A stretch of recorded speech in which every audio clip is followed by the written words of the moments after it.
Hello everyone and welcome to our first ONIT basketball show. We're going to have 2 basketball shows a week on Tuesdays and Fridays, so make sure you hit that subscribe button if you haven't already and want to keep up to date with your favorite men's and women's ONIT hoops teams. We'll be looking at some of the key players for our teams and how they've performed so far as we jump in here more than halfway through the season. Before we start, make sure you do hit that subscribe button as it does help us out here on the channel if you want to hear about college hoops. And if you stick around to the end of the video, we'll tell you how you can get involved as winter sport releases continue to roll out. You can showcase some of your ONIT cards in our upcoming videos. We'll let you know how to do that at the end of the video, so stick around if you want to see that. But for now, let's start by taking a look at what is in our ONIT basketball box. What's in the box? Our ONIT basketball box features our locally sourced but nationally relevant headlines for all of our ONIT men's and women's teams. We'll be talking about each of our ONIT schools that we'll be releasing product for this winter, whether they've already had their cards come out or their cards are scheduled to come out at a later date. We'll cover each one of them. We'll also take a look at the 2 best players so far this season, one on the men's side and one's on the women's side in making the grade. And we'll tell you some players to watch for over the course of this weekend as we have a ton of ONIT teams in action throughout Friday, Saturday, and Sunday. With that, let's begin by taking a look at our 2 most impactful players so far this season in making the grade. Starting off today with making the grade, we're going to be looking at the best men's and women's players at this point in the season for our ONIT teams. So we'll have 1 Gem Mint 10 on the men's side and 1 Gem Mint 10 on the women's side here at ONIT because we love to talk about NIL for all. We'll begin on the men's side. For the University of Michigan, our Gem Mint 10 performer to this point in the season has got to be Yaxel Lendenborg. He's having an amazing season, such a huge contributor for the Michigan Wolverines. The 6'9" senior is averaging just over 14 points a game. He's grabbing 7 boards, and he has 3.2 assists, but where he's really making efforts is on the defensive end.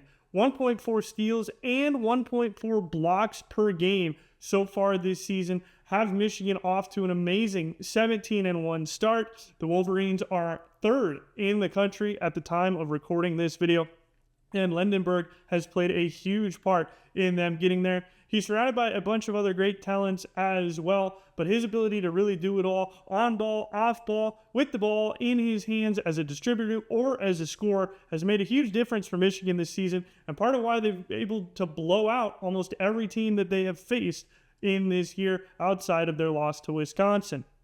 Flipping over to the other side, on the women's side, our Gem Mint 10 performer to this point in the season has got to be Sarah Strong from UConn. She has been an amazing player who just surpassed 1,000 career points and did it on just over 700 shot attempts. A hyper-efficient scorer who has made this UConn's team continue to be the dynasty that it has provided over these past 2 decades. Strong has the Huskies at 20-0. She's their leading scorer at 18.6 points per game, but she also gets rebounds with over 8 per game and assists with 4.5. She is a true do-it-all player as well, in the same vein as Lendenborg, like we talked about for Michigan. And Strong is a huge reason why the Huskies are #1 in the country and potentially on their way to yet another national championship if her and the rest of UConn can keep this up. So Sarah Strong is our Gem Mint 10 performer to this point on the women's side, and our 2 Gem Mint 10 performers both have had amazing seasons so far, and we'll see who earns some grades over the weekend with these games to come. And speaking of games to come, let's dive in to our ONIT games of the week on the men's and women's side. Taking a look at our first ONIT game of the week, we've got Ohio State heading to Ann Arbor to take on Michigan. It's an 8 o'clock tip on Fox between the 13-5 Buckeyes and the 17-1 Wolverines.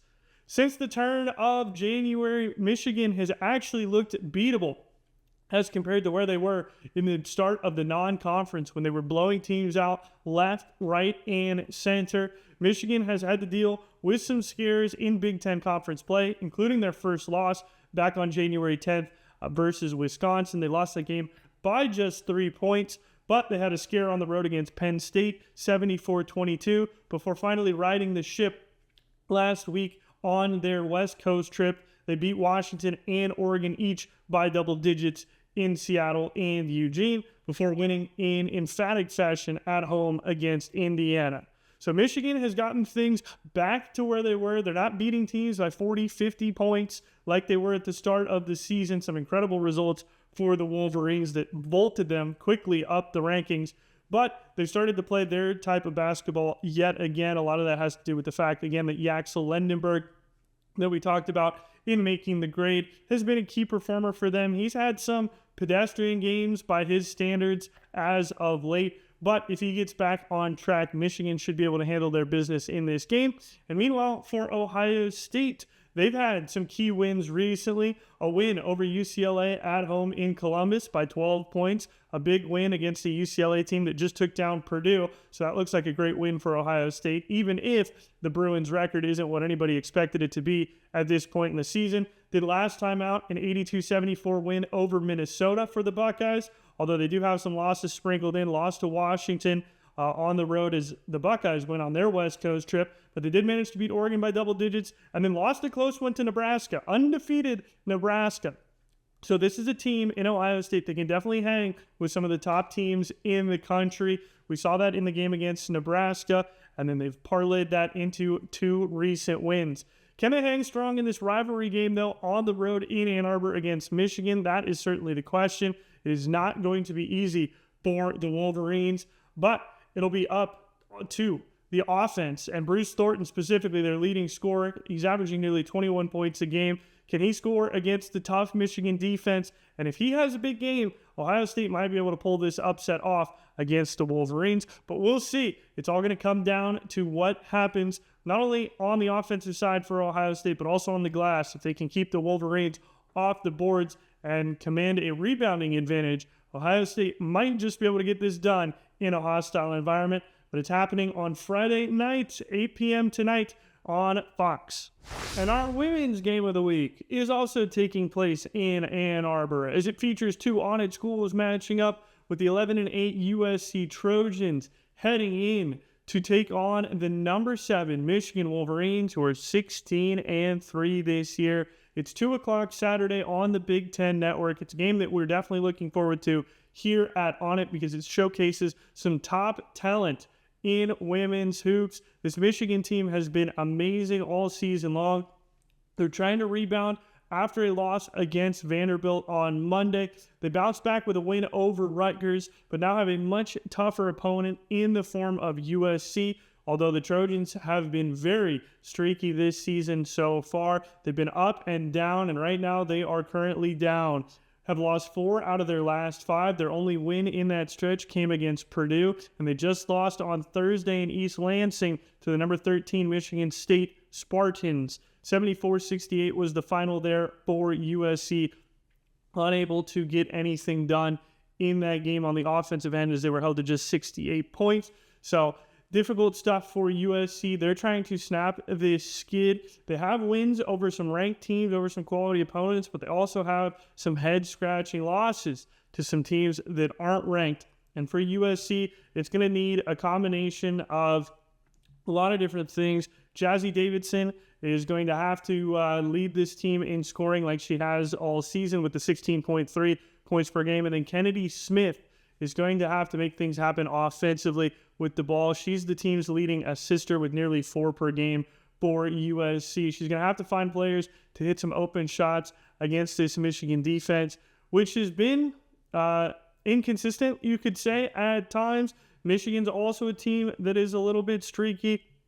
They can give up a lot of points, or they can clamp you down to almost nothing. They give up 72 in the loss to Vanderbilt. They give up 87 in a win at Oregon. So you can score on Michigan. It just depends on what type of day, really, that the Wolverines are having. We saw that in the game against Vanderbilt. Started off very slow, and then they made this huge resurgence in the second half, almost caught up to Vanderbilt to try to win that game, and nearly did so. And then against Rutgers, just blitzed them from the outset. A lot of that has to do with Olivia Olson's play. 17.7 points per game while shooting 46% from the floor. An elite scorer for this Michigan team. Silas Swords also playing very well. She had 16 points last night against Rutgers in the win. And all of it really runs through Mia Holloway, who is the team's point guard. Her pass and shoot decisions at times sometimes can get a little bit muddy, but she does have 4.4 assists per game.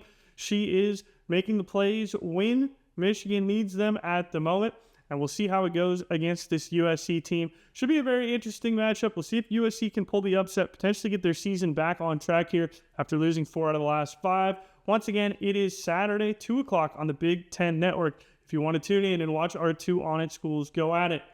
Now let's take a look at the rest of our men's teams and what they are doing this weekend.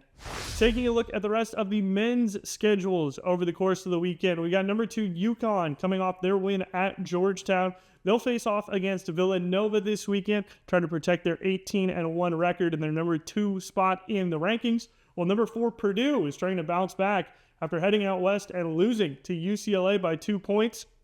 They have a matchup against number 11 Illinois.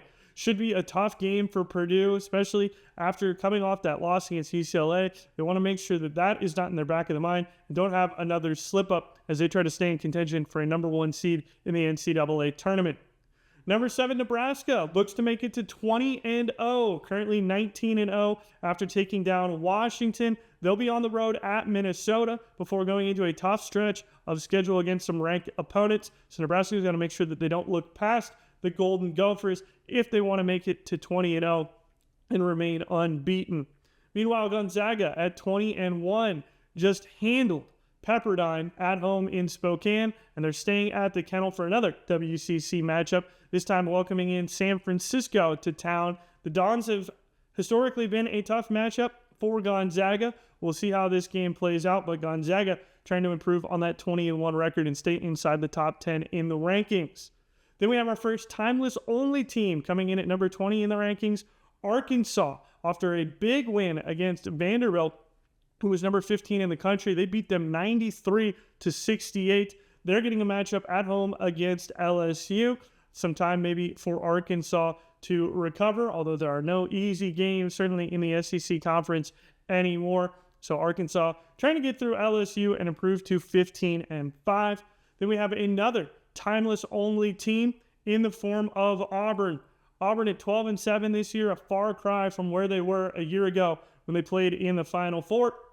They just came off a win at Ole Miss, 78-66, and are going to Gainesville to take on the number 16th ranked Gators and potentially the best team in the SEC. This is going to be a tough test for Auburn. We'll see if they are up to the task to try to upset Florida on the road.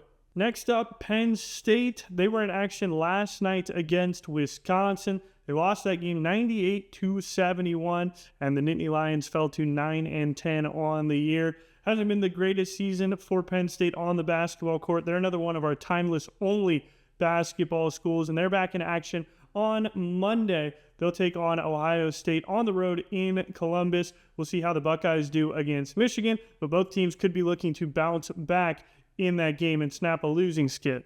Texas is another one of our timeless-only teams. They are 11-8 so far on the season after losing at Kentucky 85-80. They will stay home and take on Georgia this weekend down in Austin. Texas A&M, also a timeless-only team for us here in the winter sport variety for basketball. 15-4 on the year after their win over Mississippi State. Won that game by 20 points. It was pretty easy for the Aggies, and now they'll stay at home and take on South Carolina when they come to town. UCLA is fresh off that victory over Purdue. They're 13-6 on the year, and Mick Cronin and company are looking to do some more damage. They take on Northwestern at home in Los Angeles this weekend. Coming off the win against Purdue, that might be the springboard the UCLA needs to turn their season around, potentially make it into the NCAA tournament. Lastly, we have West Virginia, another timeless-only squad. 13-6 so far on the year. They just beat Arizona State on the road in Tempe. But now the toughest matchup yet. They are on the road in Tucson against number 1 Arizona, the best team in the country. This will not be an easy task for the Mountaineers as they stay out west, and we'll see if they can manage to get it done on the road. That's how our men's schedules are shaping up over the course of the weekend. Now let's take a look at our women's basketball teams and who they will be playing over this Saturday, Sunday slate. We'll look at how our women's teams have been performing so far this season and what they have coming up this weekend. Starting off in the number 1 spot, UConn is still undefeated, 20-0 after they beat up on Georgetown on Thursday night, 83-42. The win, Sarah Strong, who we talked about earlier, led the Huskies in points, rebounds, and assists. There's a reason why UConn's undefeated. She's a big part of it, but she's also getting some help as well from the rest of her teammates, and they'll take on Seton Hall. That'll be a road game for UConn coming up next. Meanwhile, number 2, South Carolina just got upset on the road in Norman. They fall to Oklahoma in overtime, 94-82, a shocking result for South Carolina as the Gamecocks fall just the second time this season. And now they have another SEC matchup, very tough, against Vanderbilt, number 5 in the country, who just beat Michigan. South Carolina will welcome them at home in Columbia. But a very interesting stretch here for South Carolina. They got to get back on track after that unexpected loss to Oklahoma, and we'll see if they can do so against Vanderbilt. Number 3, UCLA had no issues taking down Purdue, 96-48. The victory for the Bruins. They improved to 18-1 on the season. They'll be in Chicago taking on Northwestern in their next matchup over the weekend. And number 4, Texas also had no issues. They took on their in-state rival, Texas A&M. This was a beatdown, 80-35. Texas now 19-2 on the season. After that win, they'll take on another ONIT school in the form of Arkansas. They'll be on the road in Fayetteville. For that game will the Longhorns. Number 12, Ohio State beat Indiana 81-67. That improved them to 18-2. They also got a huge win over TCU earlier in the week as the Buckeyes picked up yet another ranked win. And they're trying to do it again because they've got a Big Ten matchup against Iowa, a team who is in the top 10 as the Buckeyes sit just outside on the fringe. If they can beat this Iowa team, Buckeyes are probably going inside the top 10 when the next poll comes out. Definitely will be a game to watch. Should be fun between the number 12 Buckeyes and the number 10 Hawkeyes. That'll be on the road in Iowa for Ohio State. And number 17, Tennessee continues to make splashes in the SEC. They're now 14-3, a 2-point victory over number 11 Kentucky. Should have the Lady Vols moving up the polls. It was 60-58, the win at home in Knoxville. And they have another ranked game coming. They're going to be on the road at Ole Miss on Monday night. Number 18, Ole Miss. Number 17, Tennessee on Monday night from Mississippi. Should be a very interesting game as the Lady Vols have another opportunity to add a ranked win. They could be inside the top 15, maybe even the top 10 with some of these losses that have occurred if they can get another win on Monday night. So we'll see how that goes for Tennessee. And number 24 in Nebraska is 14-5, coming off a loss at Wisconsin. 63-60 was a close game. Nebraska has been in a bit of a tailspin recently. They're on a losing streak and trying to snap that, going back home to Lincoln. They'll take on Illinois and hope that they can remain in the polls after these stretch of losses. If they can get a win against Illinois, they might be able to just hold on to one of those final spots in the polls or potentially be back in it in 2 weeks when the rankings come out. Taking a look at some of our timeless only women's basketball teams, Arkansas is 11-10 after losing to Georgia. We mentioned how Texas is heading to Fayetteville. That's their next opponent. Number 4, Texas. Going to be a very tough matchup for the 11-10 Razorbacks. Certainly not going to be easy there with one of the best teams in the country who's 19-2 coming in. But on your home floor, you never know what can happen. So we'll see if Arkansas can pull the upset over number 4, Texas. And Auburn is another timeless only squad. 13-7 after losing to Vanderbilt by nearly 30 points last time out. They also get a difficult matchup as they stay at home to play number 16 Oklahoma. That same Oklahoma team that just upset South Carolina. If Oklahoma is still looking and reminiscing on their victory over South Carolina, this could be an upset spot for Auburn. We'll see if the Tigers are able to pull that off, but this is not going to be an easy game to win by any stretch of the imagination. Another one of our timeless only teams, Penn State, at 7-13. They're on their West Coast trip. They just lost at Washington 81-65 last time out, and now they're heading down to Eugene. They'll take on Oregon as part of their West Coast Big Ten swing. That game is coming up tomorrow, Saturday night, there between the Lady Lions and the Ducks. And then our last timeless only team here on the women's side, Texas A&M, 8-7 so far on the season. Did not play a ton of non-conference games, and they are seeing the struggles in conference play. 98-54 loss against LSU, top 6 team in the country there in LSU. Big time beatdown for Texas A&M as they try to get back on track. They'll be on the road in Columbia, Missouri, taking on the Missouri Tigers in their next SEC conference game. Those are all our ONIT teams and what they are doing this weekend. So now let's go take a look at the 10 players that we should be watching for over the course of all these games. These are our players to watch this weekend for our ONIT teams. We have 5 men and 5 women, all who will be playing this weekend. We talked about Lendenberg and Strong earlier in making the grade. Those two are obviously elite players, but Bruce Thornton, player who can make an impact if Ohio State is to upset Michigan. He's averaging nearly 21 points per game. Then you got Olivia Olson for Michigan in their game against USC. She's their leading scorer and best shooter from the field. So Olson is going to play a key part if Michigan is going to get another Big Ten win and stay just a game back in that conference. While Braden Smith for Purdue is leading the nation in assists. So watch him as he dishes the rock for the rest of his team. Kennedy Cambridge for Ohio State, defensive mastermind, one of the top 5 in the country when it comes to steals per game. So she's a player you're going to want to keep an eye on. Same with Jelani Cambridge for Ohio State. The 2 Cambridge sisters there. Jelani is one of the best scorers on the women's side, and Kennedy is one of the best defenders on the women's side. So take a look at both of them as they play over the course of the weekend. Hunter Huff shooting a ton of threes for West Virginia. He's one of the best in the NCAA when it comes to 3-point field goals made per game. So keep an eye on him and West Virginia as they play this weekend. Joyce Edwards, not much needs to be said about how elite she is for South Carolina. And South Carolina looks to bounce back in a game against Vanderbilt, and potentially a game that could knock them outside of the top 5 in the rankings if they lose to Oklahoma and Vanderbilt back-to-back. So definitely keep an eye on Joyce Edwards as she tries to steady the ship there for the Gamecocks. And lastly, Keyshawn Hall for Auburn. He's been the catalyst for the Tigers this season. Check Auburn out as they try to go for an upset bid here this weekend. Those are all of our teams in action. Auburn taking on Florida, trying to get that upset on the road. Those are our players I think you should be watching this weekend for ONIT. And there's a ton of great basketball happening throughout Friday, Saturday, Sunday, and Monday. So hope you enjoy the basketball this weekend. Hope you enjoyed the show. We're going to be back on Tuesday taking a look at some of the results from this weekend and how things are shaping up heading into next week.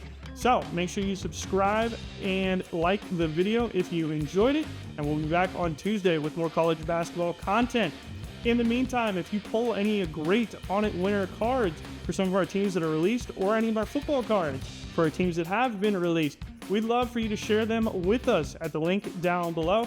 If you do so, we will share them here on the YouTube channel, and we'll start a Pulls of the Week series. So make sure you do that. Check it out. The link that was here earlier on athlete.com/highlights, or it'll be in the description for you, just one click away, and you can submit your hits to us, and we'll start a Pulls of the Week here on the channel. So thanks again for watching, everybody. Hope you enjoy your weekend. Happy ripping, happy college basketball watching, and we'll be back here with you on Tuesday.